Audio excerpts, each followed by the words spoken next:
years or so, the retirement health care benefit has not been paid by the county. It's been paid by the pension fund. Right. Now, there's no money that goes to the pension fund for the purpose of paying the retiree health care benefit. The way they, and you can look at the county's financial statements, and there is a health benefit, but that's for current employees, not retirees. Yeah, I think Tim Knudsen mentioned that actually the county was going to have to start paying some of that coming up here with the problems that they're having. That's right. He did say that. He did go on record. That's on the tape. The county claims, and this county is not alone in this, but what they claim, now get this, and just listen to this and see if you can keep a straight face for a second. They've paid for 20 years for the retiree health care benefit out of the excess earnings from the pension fund. What excess earnings? We've had to borrow $110 million of pension obligation bonds because the pension fund has not earned enough. We have the lowest performing pension return on investment out of 21 independent systems. We now have negative returns for the last quarter and for the last year. There's the change in the unfunded pension liability over the last 16 years. 1 year it went up, 15 years it went down. What excess earnings? They paid since in the last 15 years or so, they've paid about $25 million of retiree health care benefits. And I'm not arguing good or bad have retiree health care benefits. I'm talking about, are you being straightforward with what you're doing with the money? Right. They paid about $25 million. If that $25 million had stayed in the pension fund, which is what the money was put in there to do, at the rate of return, the worst rate of return of any county retirement system in the state, right, there would have been $65 million in there today. That's 2/3 of the pension obligation bonds that we had to borrow. And I think people need to understand something about those pension obligation bonds.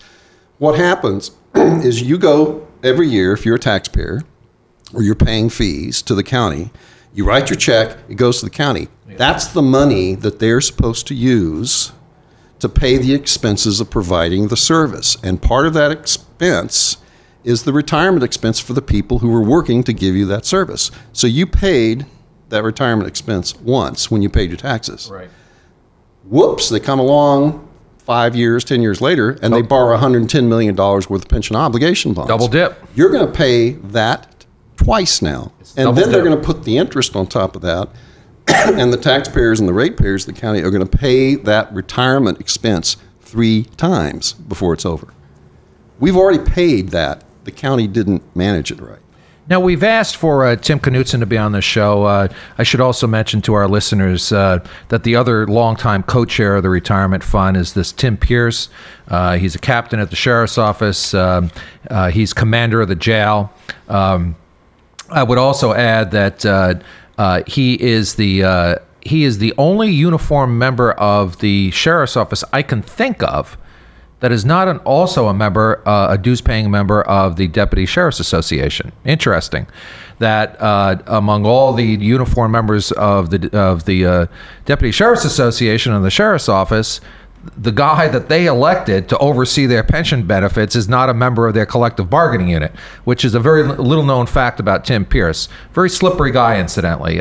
He would certainly not appear on this show. Tim Knudsen at least will talk to us in an ambush interview. I challenged Tim Pierce to be on this show. Be that as it may, if you had Pierce and Knudsen here right now listening to your evaluation of the county debt and that $315 million, 85% due to unfunded retiree benefits, how do you think they would respond? Well, of course, I don't know exactly how they would respond. What I've seen Tim do, way too much it seems to me, is launch into very complicated explanations of things like smoothing techniques and various kinds of accounting issues for retirement systems to explain why what seems to be a straightforward fact is really not so straightforward, and wind up confusing everybody in the room as to what he's talking about. Now, that's just what I have observed. I don't know Mr. Pierce. I have no idea what he might say. All right.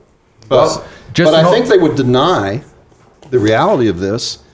But my guess is... And again, what you're holding up, and the camera's right there, is page 41 on your site? 10 years of average yields on assets, returns on investments for the 21 independent retirement systems that shows that the organization that they're responsible for has the lowest return on investment of any of those 21 systems. I think they would deny it, but I don't know how they could disprove it. And that you got that directly from the state of California's site? From the state controller's office. All right, state controller's office. All right. So what are some of the impacts for the county as well as the constituents out there? You know, I think one of the problems with people getting motivated about this is they don't really, most of the time, feel like, what do they get? What does the county do for them? Well, a deputy sheriff is supposed to show up and stop a violent crime. There's $15 to $30 million a year, I believe, right now that is not being spent on services because it's going to debt. So that could be for roads or for homeless or for sheriffs or whatever. Yes. It's to get the roads paved. It's to get a sheriff on the street. It's to get a sheriff out in Covelo, Round Valley. It's to pay home health care workers. It's to stop having people driving on county roads driving through steelhead and salmon spawning creeks. You could run on and on about what is not happening because of the absence of that money. But in a way, people don't see what they don't see. Right? They don't see that sheriff there, so they don't know they're missing him.